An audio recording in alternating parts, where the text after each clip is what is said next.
What's up, Sunderland fans? Welcome back to Black Cats TV. We are here for a quick post-match review chat, grumble, moan with Conrad. How you doing, Conrad? Yeah, I'm all right. I think just before we started, I think weirdly feel robbed, even though we've played so well. Yeah. I mean, you take a point at Anfield all day long, Absolutely. but in that manner, it feels like it should have been ours. Yeah, it was first half, I thought we were fantastic. Didn't put an entire foot wrong in that first half, weathered their early sort of pressure, and then we sort of came into our own and were actually given as good as we got. I think we had those 4 quick fire chances in a row, Humes being the best of the bunch from distance, where through the keeper's hands, but onto the bar. Yes, what power that was. We know he's got that in him. He's just every so often. So we had those ones, and I thought, right, we're really good here. We're just waiting for our moment, and then that moment came from Chemsdean Talby, deflected shot. However, it was another one of those ones where you look at Van Dijk and go, "What are you doing? You're just backing off and sticking your arse out, twerking, and it finally hits the fucker in the arse and flies in." And it's like, exactly, that's why you don't defend like that. So we wouldn't fit into our team. We've got actual defenders, not just dancers in our defence here.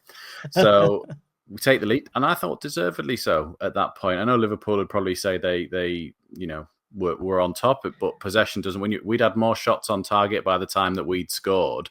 We'd had more touches in the opposition third by the time we'd in the opposition box as well. Yeah. So you can sit there all you want with your possession, but you weren't doing anything with it. And Roos had to make one save in the first half, maybe from one proper save. I think that was the most of them were just catching sort of thing, catching practice from distance, wasn't it? When he smashed one at straight arm, or not straight arm, but a bit to the side. So, and then we got to the second half, and I did feel a bit like Liverpool came out a bit more aggressive. They wanted it. They certainly upped their level, but a bit like in the first half, we just had to ride out 10-15 minutes of it.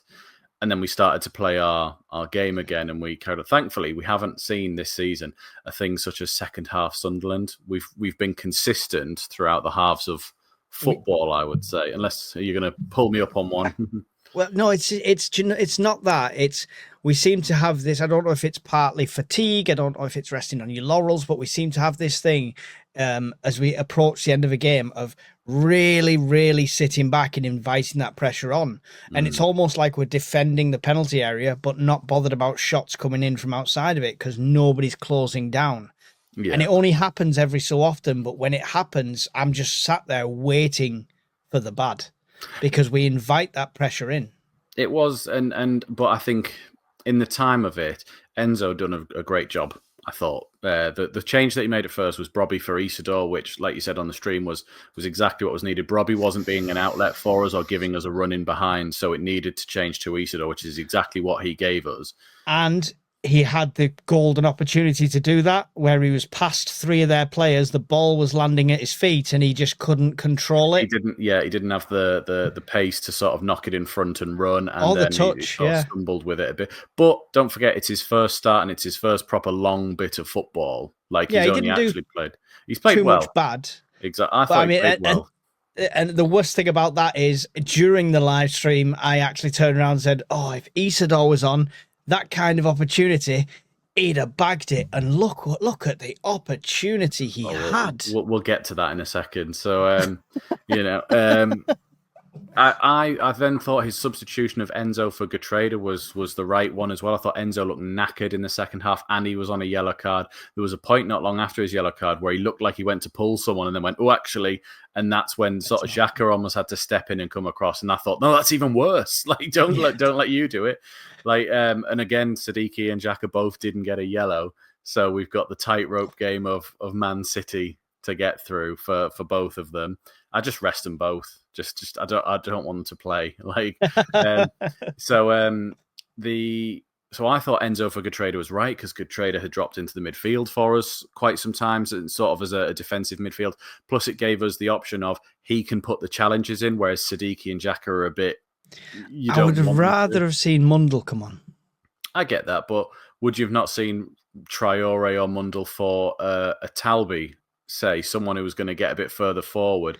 We did need to sort of still, I don't want to say shore it up, but they were coming through the middle of us. Most of their attacks, like, yeah, they were doing the diagonal balls from side to side, but most of their stuff was getting parked around the edge. So we needed to front up through the middle. They weren't crossing it in from the side because Isak's not getting on headers, and Ekatike, they want play it to their feet and sort of play through you, which is why we blocked in.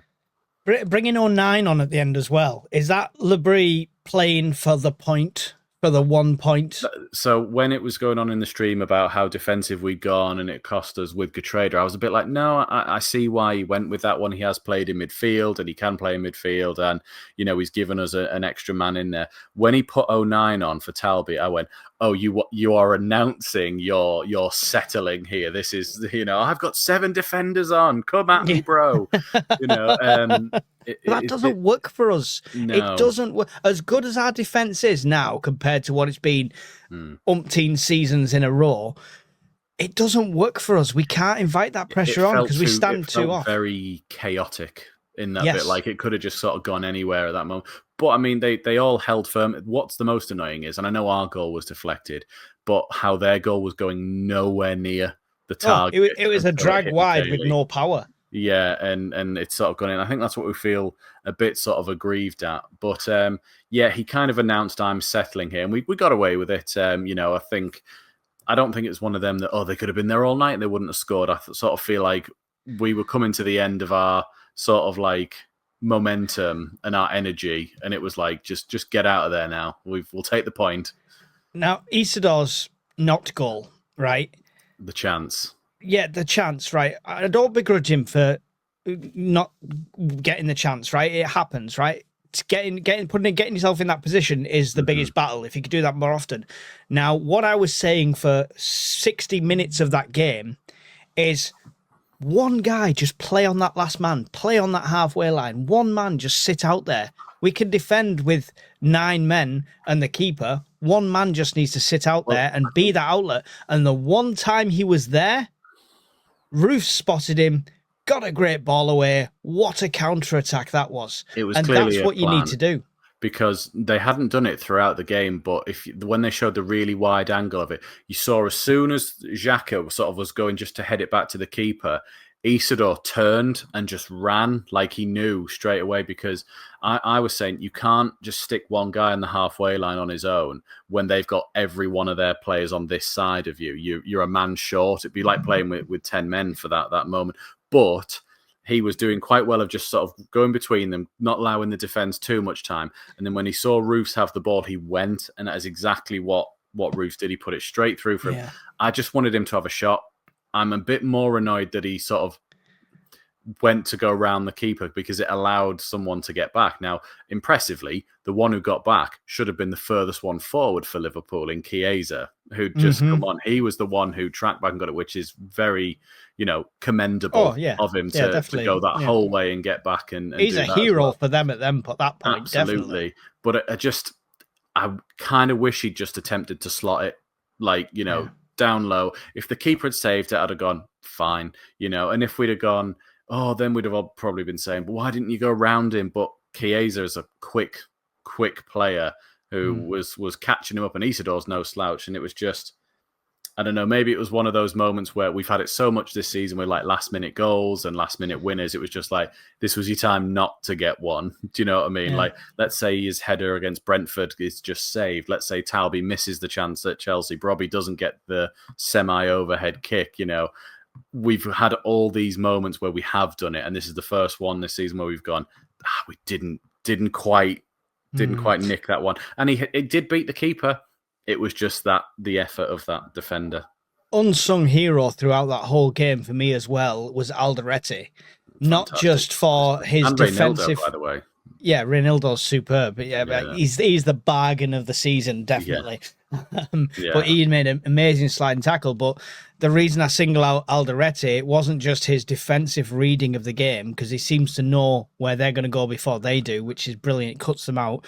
But his attacking opportunity as well. had an overhead kick opportunity and stuff And a like shot that, and he from long had range as well. Yeah. had shots that are on target. I feel like Labrie watches midweek Mackems because we said we need more long shots to come in, and we saw it in this game. Yeah, definitely did. Alderete, like you say, had one, Hume had another, and then the sort of ninja kick from Alderete sort of as well that was on I love it. target. I love to see it. That's what I want to see.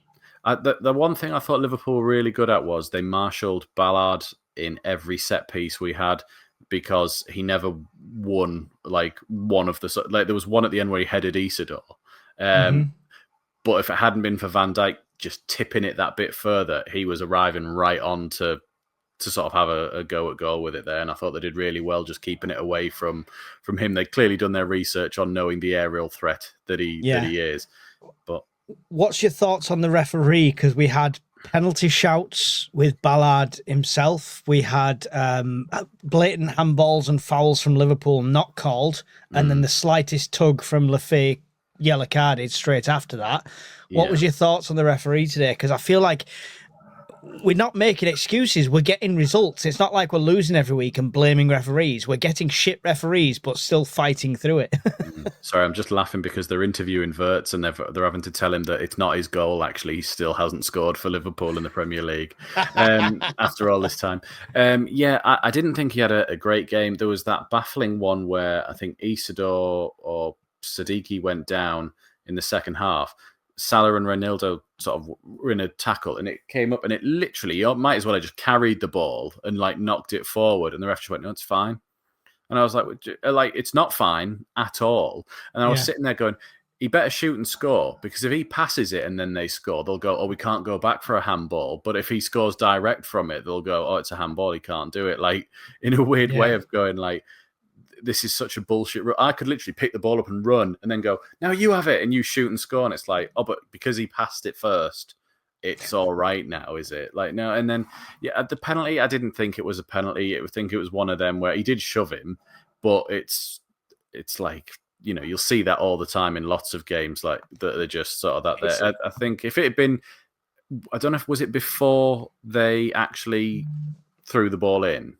Yeah. Or was it? Yeah, so it was one of them, which I don't get in football, why they can go, actually, this one's not, if it's not in play, it doesn't count as a foul. It's like, at what other point in the game do you ever stop the game and go, like, oh, actually, lads, stop doing that? It's like, if he fouls him, regardless if the ball's in play or not. If the ball goes out of play, can we send 09 to drop kick somebody and Hume to snap their ankles during that few minutes? Absolutely. And they can't get prosecuted? They're just showing Isidore's chance from end to end, and he is dead straight with the keeper, dead centre in the goal. So I could probably see now why he didn't try and slot it, because it's like Alisson's right in front of him and he's dead centre. It's not like he's got, I'm off to one side and I can pick round there or I can curl it in. Like I say, I don't begrudge it, but he didn't get much of a hit on it either, so it wasn't like it didn't make a firm contact with it. It was going in, like if it hadn't been for Chiesa, it would have trickled in if there was no player there. Yeah, exactly. But it was, I mean, just it's a great point. It is a fantastic point, but it's a what could have been feeling. That's what it is. So now I'm on for my prediction. Yeah, you said 10, I think, didn't you? So you've got to win the next 2. And I said win, draw, win in the next 4. And we've won and we've drawn. So 2 wins in a row now. It'll be all right. Mystic Mike is back. No yellow cards for Xhaka and Siddiqui, because we were going to let them have a holiday this Saturday. Yes. 09 gets a full 90. I know. Well, it was nice to see 09 come on as much as it was, but it was almost at a time when I was like, oh, geez, now you pick the moment. Like, okay.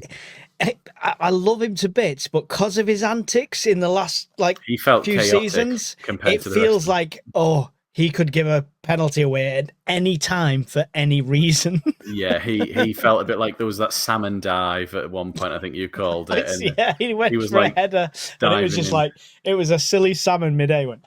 Yeah, it was one of them. So I was a bit like, right, that's off the back now. That's fine, but, I'm buzzing for him. I'm buzzing for him to get game absolutely time. It's exactly his dream, as he said when he signed on Sunderland Till I Die, that he went, I want to play in the Premier League, and now he's played at Anfield for us as well. So what a journey. Just, it felt a bit like, oh God, please don't let anything bad happen now. He's got minutes now, so when he plays in the derby, he'll score the winner. Who's your man of the match? I thought Ballard was fantastic all game defensively. I don't think anyone got round him really. In terms of anyone else, I know Alderete was fantastic as well, but Ballard, I always think Ballard gets the plaudits because he looks like he's throwing himself into everything, whereas Alderete makes it look very cool and calm, and you just go, oh, that's just normal because he does that. But in the first half, did you see the one where he pirouetted Isak and then nearly gave it straight back to Wirtz with an open? Yeah. And I was like, whoa, heart attack moment. But it was. I'll go Ballard. I think it probably looks more imperious because of how just shotgun he is, just I'm coming, and just gets the ball and just I would have almost said Talby. I love his pace. I love his passion. I love him going forward and stuff. A few times. Yeah, that's the thing. It's the fine tuning we still need to do with Talby. He's a very young for me, player. Man of the match this week only, Reynildo for me. Yeah, I accept that. That's perfectly fine as well. Yeah. Right. Midweek Mackems this week. Yeah, it's tomorrow night at 9 o'clock on Thursday this week. So do join us, Wayne and Michael Bowers, for that one. We'll be talking all things Liverpool, all things Man City, some fun and games. Please don't get yellow cards. It was actually Talby who gave the ball away for their equaliser, actually. So shit. No, it's not. It's the moment. But he won the ball back for his goal. So swings and roundabouts. That sounds like that was pretty much like Traore last week. Yeah, he gave it away for their goal, but then stole it and got a goal himself. So absolutely, yeah. At least they make up for it. Right, yeah. So don't forget to tune into Midweek Backers on Thursday. So if this is going out Thursday, today. If not, I'll try and get it tomorrow. out tonight. So yeah. And yeah, so lots of good stuff coming up on there, and a special edition being recorded very soon for Midweek Mackems. So that's exciting as well. So stay tuned for that. If you've not already done it, like, subscribe, hit the bell, all of that stuff. You don't want to miss anything coming up over the next few weeks. Conrad, anything else to say? No, just join us tomorrow night and join us on Saturday. So see you then, everyone. Goodbye.